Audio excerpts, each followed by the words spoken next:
crucial para o empreendedor. É verdade, o autoconhecimento o tempo todo, porque eu tive salões, cuidava de pessoas, atendia, servia, mas eu não poderia exigir da minha equipe sem dar ferramentas para eles, como se eles poderiam entregar o melhor para o cliente sair melhor do que eles entraram no salão, né? Então o autoconhecimento é fundamental realmente.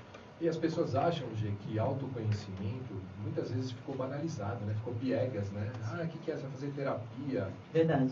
Autoconhecimento nada mais é do que você saber cada vez mais sobre você mesmo e que, à medida que você descobre quem é você, na sua porção boa e aquela que ainda você precisa melhorar, você sabe como utilizar a sua melhor versão para você performar melhor. Então, a gente gosta de ser mais prático nessa questão de tudo é pessoal e o autoconhecimento, é exatamente isso. Quando eu entendo minhas deficiências, minhas limitações, mas também minhas potencialidades, minhas características marcantes, eu consigo usar isso para eu performar melhor, para eu alcançar os meus objetivos. Agora, se eu não sei no que realmente eu sou bom, naquilo que eu tenho dificuldade, eu fico num auto-engano, quais são meus medos que vão me bloquear numa hora tão necessária, né, Léo? A gente acaba travando, né? E todos os resultados, eles positivos ou negativos, ele vem de comportamentos, padrões comportamentais. Então, às vezes, a gente não consegue identificar qual o padrão negativo que está te trazendo resultado negativo.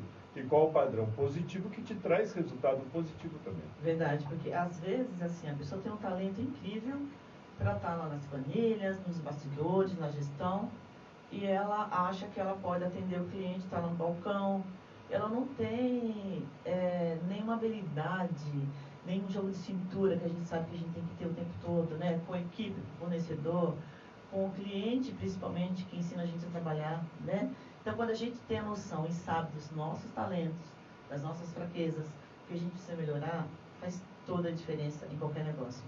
Porque quando você tem conhecimento da sua fraqueza, você tem duas possibilidades. Ou você melhora ela, ou você contrata pessoas para te ajudar nessa fraqueza que você tem. Então, se eu não sou bom de cálculo, eu vou contratar pessoas que sejam expert nisso, né? Verdade, Léo. Mas assim, para a gente chegar até esse ponto, precisa do autoconhecimento e da humildade do empreendedor, que ele não sabe tudo e ele precisa buscar ajuda profissional. E quando a gente chega nesse ponto, achar que a gente pode dar conta de tudo, que a gente sabe tudo, não, a gente não sabe tudo, a gente não vai fazer da melhor forma. É ter essa sensibilidade e esta humildade que falar, não, eu preciso de ajuda de um bom profissional. Hoje eu vou ser um pouquinho ácido agora, né? Você me para variar. Eu vou até tomar uma água, porque, aliás, só para um comentário, só podia ser G beleza mesmo, né? Olha que delícia. Ai, obrigada. Presente de vocês no final. Vamos fazer um brinde. Um brinde, Aí já você que puxou. A questão, G, do que você trouxe agora, que na minha opinião, é assim, a gente está vivendo uma época que está todo mundo falando que você tem que ser bom nisso, bom naquilo, bom naquilo. O empreendedor, quando fica vendo as redes sociais, ele começa a se achar muito pequenininho, porque ele não sabe de nada. Muito pequenininho, ele não sabe de nada. E daí ele começa a se desvalorizar. Verdade. Se ele acha enche que ele de nunca medo. está pronto, né? Ele nunca vai estar pronto. E a gente sabe que para empreender, a única coisa que não pode é você ficar parado. Não pode deixar que o A medo gente tome brinca conta. que empreendedorismo devia se chamar aprendedorismo, porque é aprender, aprender constantemente, né, Gê? Geralmente, quando alguém me questiona ou me pergunta algo, eu falo que faz com as ferramentas e os recursos que você tem. Que às vezes, que eu percebo, a pessoa fica esperando a perfeição, ter tudo bonitinho, certinho. Não, gente, vai com o que você tem. Vai com a coragem. E esse é o objetivo principal desse programa. É trazer essa coragem, essa vontade e fazer com que as pessoas acreditem nela cada dia, né? Eu sinto que às vezes os empreendedores, quando eles ganham muito conhecimento, eles acabam ficando um pouco burros também. Por quê? Porque cega. Então você passa... Porque a gente faz coisas impossíveis quando a gente tem um pouquinho de ignorância. Já parou para pensar? Se a gente tem noção de sim. todo o perigo, a gente não faz nada. Aí. Eu falo por mim e pelo Léo. A gente teve durante muitos anos agência de comunicação com foco em gestão de pessoas e processos, né? Lá em São Paulo. E eu senti que a gente começou a perder mercado ou perder cliente lá no passado, que são as experiências que a gente compartilha hoje, quando a gente começou a olhar muito para o outro e falar, eu sei, isso eu sei. Aí você começa a se cobrar, você começa a falar, então ali é difícil, ali você não vai conseguir fazer, não, porque ali eu já tentei. E aí vem um monte de padrão, não, isso eu já estudei, ó, isso aí é impossível fazer desse jeito. Aí chega um cara lá que abre aspas, não tô dizendo que as pessoas não precisam estudar, não é nada disso, mas tomar cuidado com o excesso de conhecimento que satura tanto você fica o dono da verdade e fica cego. É verdade, eu tenho vários casos de pessoas próximas de mim que fazem muito curso, que não se sente capazes, que não se sente segura. Agora ainda não estou pronta, Gê, vou fazer mais um. Vai para a vida e pratica. Testa, que a gente só pode saber que está errando ou acertando se você testar, né? Tem uma frase que a gente usou uma vez num treinamento, eu não lembro de quem é agora, mas quem estiver nos assistindo, escutando, depois pesquisa lá. Não sabendo que era impossível, ele foi lá e o fez. É isso. Às vezes você não sabe que é impossível. Todo mundo fala é impossível, mas eu não sabia. Eu era ignorante na impossibilidade, né? E aí eu fui lá e fiz. E aí passa a ser possível. Né? E Lei, não significa que você tem que se jogar no mar achando que sem não colete, vai ter né? tubarão, que você, mesmo não sabendo nadar, você vai sair nadando. Não é nada disso que a gente está falando. O que a gente está falando é para não deixar que o conhecimento te segue, deixe a gente cego, prepotente e perca a humildade que fez você iniciar aquela jornada. E eu sei que vocês estão nessa lida aí que nem eu, nessa vida de empreendedorismo muito tempo, já fizeram muitas coisas. E hoje para as pessoas que estão assistindo a gente pelo Facebook, que estão ouvindo, como dar o primeiro passo? Como começar a empreender? Como tirar esse medo e falar, não, dá o primeiro passo, agora eu vou. Qual a dica que vocês dão? Primeiro a pessoa precisa, é uma decisão que muita gente fala assim, não, vai lá e faz, não pense e faz, e não é assim. Ela precisa entender que é um chamado. Esses dias a gente fez um post sobre o DNA empreendedor, né? Eu tenho DNA empreendedor, não tem nada a ver com genética. É claro que existe um combo genético que pode favorecer uma tomada de decisão ou outra, mas o DNA empreendedor é um desejo na alma. Sim, verdade. Né? Se você tiver uma vontade, se você tiver um sonho, você precisa munir os elementos que aquele sonho vão te solicitar para você construir. É como construir uma casa. Então, a primeira coisa é entender se esse seu sonho ele é real ou se você está querendo honrar pai e mãe. Porque tem gente que fala assim, eu quero ser isso, ele mal imagina que é porque ele queria resgatar a mercearia do avô dele, que tem isso também. Que fechou lá no passado, ele sonhou que quer ter uma mercearia agora. Então, primeiro, é a escolha do que ele quer fazer. Se ele tem essa oportunidade de não empreender no desespero por necessidade, então, legal. Identificar um talento. Um talento e uma área que você realmente gosta. Gosto. Depois, a segunda pergunta você domina essa área? Se não domina, não tem problema, porque está aí a oportunidade. Porque a paixão, ela movimenta esse dominar. Se eu gosto tanto, eu vou estudar.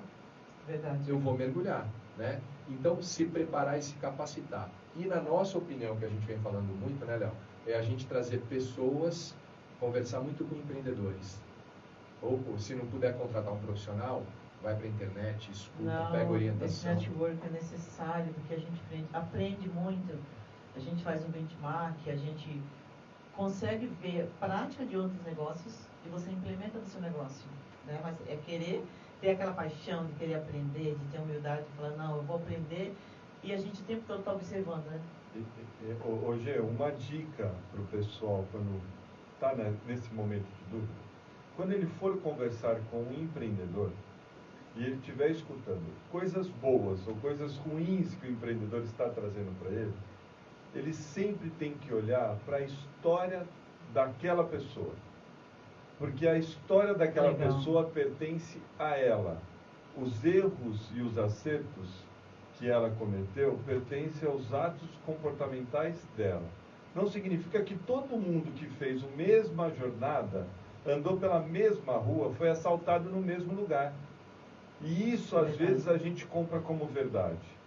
Que a gente só tem que tomar cuidado, que cada um tem a sua história. A gente passou antes de vir para cá, em alguns lugares, em algumas lojas, e a gente sempre observa. Cara, tem loja que está vivendo há 50 anos da mesma forma. E você entra lá, você é mal atendido, você não tem processo, e ela funciona. Tem ciência, alguma ciência para explicar isso daí? Não tem. Talvez a maior ciência que explique esse cara estar há 50 anos no mercado seja persistência. Pronto. Verdade. Não é o padrão correto de atendimento que está fazendo, ele está ali. Então, quando você for escutar a história de um empreendedor, tenta escutar o que tem por trás dessa história. E não simplesmente depois dar Ctrl+C e Ctrl+V e trazer para o seu trabalho. Verdade, que dica excelente. E a gente vê sempre esse tipo de história, né? Você fala assim, nossa, o cara está aqui há tanto tempo, não se rendeu às redes sociais, está vivendo no mundo dele, porque a gente vive um mundo paralelo hoje. E realmente, entender a história e o que trouxe ele até aqui e continuar fazendo da mesma forma. Isso. E não tem nenhum problema, né, Lê? Ele seguir...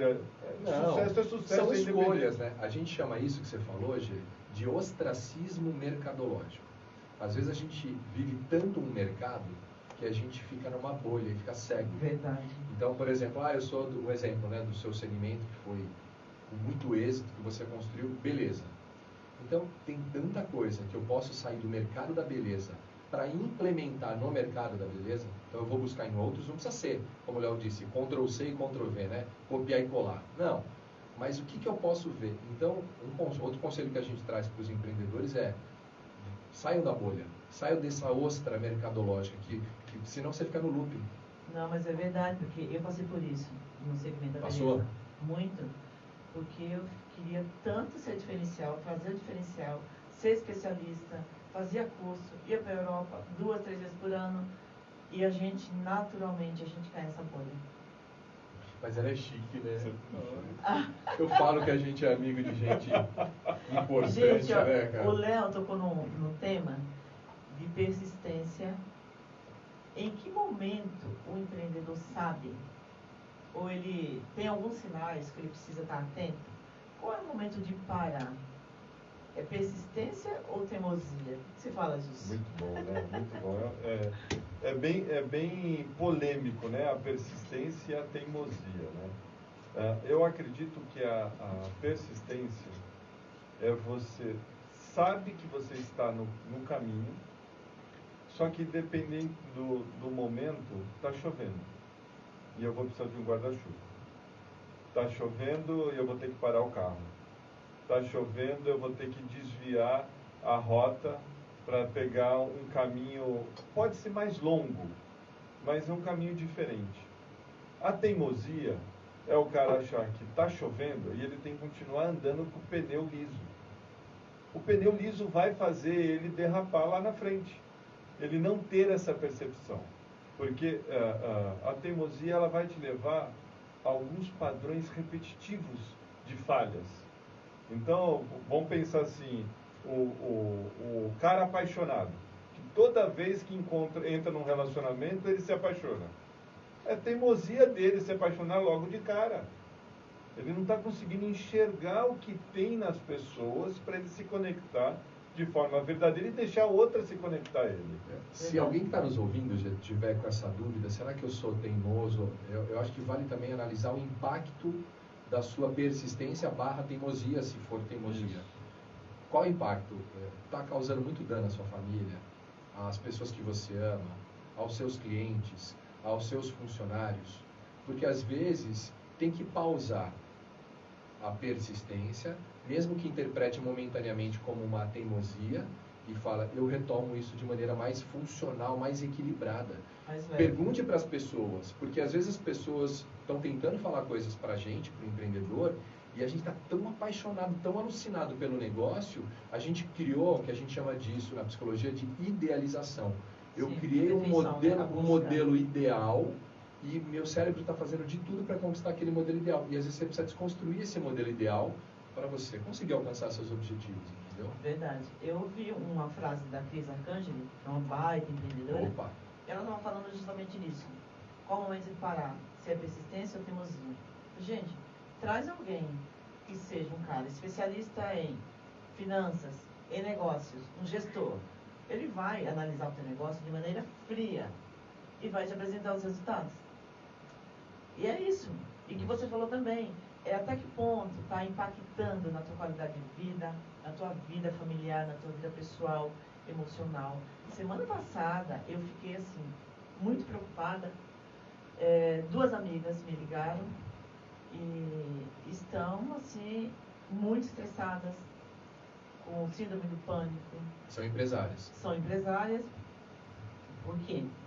Será que tem que pausar? Será que é esse momento que eu preciso pausar? Que eu preciso rever o que eu estou fazendo com a minha vida? E realmente foi o que aconteceu comigo também. Então, quando ela me ligou, eu fiquei assim, em choque, porque é uma pessoa muito focada, extremamente competente, mas passou dos limites, né? A gente acaba atropelando as coisas, pensando muito na boa entrega, na qualidade, na inovação, e você acaba vivendo uma bolha, né? E é um perigo isso, né, Gê? Porque a gente vê anos após anos as pessoas, nós, cometendo os mesmos erros, né? De viver só o trabalho, de respirar o trabalho, de tudo por esse grande sonho de realização, e esquece que a gente tem que viver o agora, né? A gente tem que respirar o agora. O que você está trazendo para a gente é uma das maiores preocupações que eu e Leandro a gente traz, né? Que é ter equilíbrio e resultado na vida pessoal e profissional. Porque nós tivemos a oportunidade de atendermos grandes empresas. Então vamos pegar os grandes executivos. Os grandes executivos são os empresários e empreendedores. Eles vivem a mesma situação, eles esquecem a família, esquecem de viver o agora e vão cuidar só do negócio. Depois todo mundo fica doente, tem que dar uma pausa, muitos perdem família, né? Muitos não sabem o que está acontecendo com os filhos. Não consegue E não é acompanhar. sucesso. Não consegue acompanhar. Isso não é sucesso. Você falar para mim que você construiu uma empresa do zero a não sei quantos milhões e que você sabe o que você teve que abrir mão, e aí nesse abrir mão da família, da saúde, desculpa, você teve só uma empresa que fatura, mas você não teve o sucesso. Na minha visão, isso não é sucesso. Eu vou emendar agora com uma pergunta. Manda bala. Eis a questão, humanizar ou não a gestão? É um viés, né? O que seria uma gestão humanizada? É uma gestão onde você verdadeiramente considera a importância do outro, do seu colaborador, do seu funcionário, do seu cliente, dos seus parceiros de negócio. Então, você tem que levar isso em consideração. A gestão humanizada, ela parte do pressuposto que você se importa com o outro e sabe que se ele estiver bem, estiver saudável, emocionalmente, espiritualmente, ele vai também produzir. Aí você viu que eu emendei no se ele estiver bem, ele vai também produzir. Sim, o resultado virá. Isso. Então, esse é o viés da gestão humanizada. Se ela for humanizada, orientada para resultado, essa é a gestão que a gente acredita particularmente. Agora, se ela for uma gestão humanizada, paternalista, que passa a mão na cabeça do funcionário, que dá 50 oportunidades, que o cara dá 1, 2, 3, 4 vezes o prejuízo, e você fica, não, agora eu vou tentar colocar ele nessa área, agora eu vou tentar colocar ele aqui. Aí você está tendo uma gestão paternalista que está trazendo prejuízo para o negócio. Isso não é sustentável. E não é bom, Gê, não é bom pro funcionário. Você concorda? Sim, sim. Porque você não está ajudando ele a crescer, você não está ajudando ele a se desenvolver, você não está dando limite, ele não está se capacitando, não está melhor, uma pessoa melhor. E menos ainda para a sua empresa. E essa é uma das maiores falhas dos pequenos empreendedores. Os pequenos empreendedores, geralmente, eles empreendem por alguma dor no passado. E aí, quando eles estão empreendendo, eles olham para as outras pessoas com a mesma dor e quer dar a mesma oportunidade que ele não teve. E ele perde a mão. Ou ele vai querer ser muito duro, ou ele vai querer ser muito coração. Quem nunca fez isso? Nossa. Quem nunca fez? Parou, E é uma problemática isso, Gê, porque muitos negócios acabam tendo problema por excesso de coração ou por mão firme, né? Mão muito dura, que não tem, é muito pesada, não tem equilíbrio. Verdade. E eu passei muito, né? Prestação de serviço, você acolher, você exigir bom atendimento, excelência no atendimento, perceber o momento do profissional, olhar para ele e perceber que não tem mais brilho nos olhos, mas você perde a mão. Em algum momento a gente perde a mão. Ou você quer acolher demais o profissional, quer dar tudo, e acaba prejudicando realmente o crescimento dele como profissional, como pessoa, na parte emocional, enfim.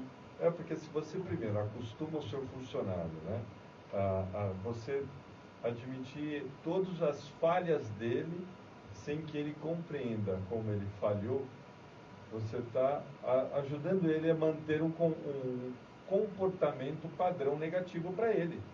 E está trazendo resultado negativo para ele e para a empresa. Quando você começa a estabelecer regras, benefícios e também mostrar certas punições pelas falhas, ele começa a compreender como funciona o jogo. Ônus e bônus, né? Ônus e bônus. Ele precisa entender que quando ele... E a vida é assim, né? Meritocrática, né? Você quer chegar no corpo ideal, você tem que fazer sacrifício. Você vai acordar mais cedo, você vai comer menos coisas que te dão prazer. Você tem sacrifício. E a mesma coisa deve ser para dentro de uma empresa. Em contrapartida, a consequência que eles precisam sentir, o funcionário, os parceiros, é que eles não podem ter o mesmo mérito do que aquele que se entrega e que cumpre aquilo que foi contratado para fazer. Ninguém está falando para escravizar ninguém, né? Sim, mas sim. É realmente você entregar aquilo que você foi contratado para fazer. Mas é engraçado, porque a equipe sente falta dessa organização, desse padrão, dessa cobrança, principalmente no meu segmento, que eu venho de um mercado que 90% não é profissionalizado. Então, sai de uma empresa, às vezes saía de G-Beleza, ia para outro salão, aí começava a comparar, nossa, não tem reunião, não tem um plano de acompanhamento profissional, precisa ter. A própria equipe, o profissional, ele percebe essa falta de organização e a falta de profissionalismo. Mas é saber dosar, né?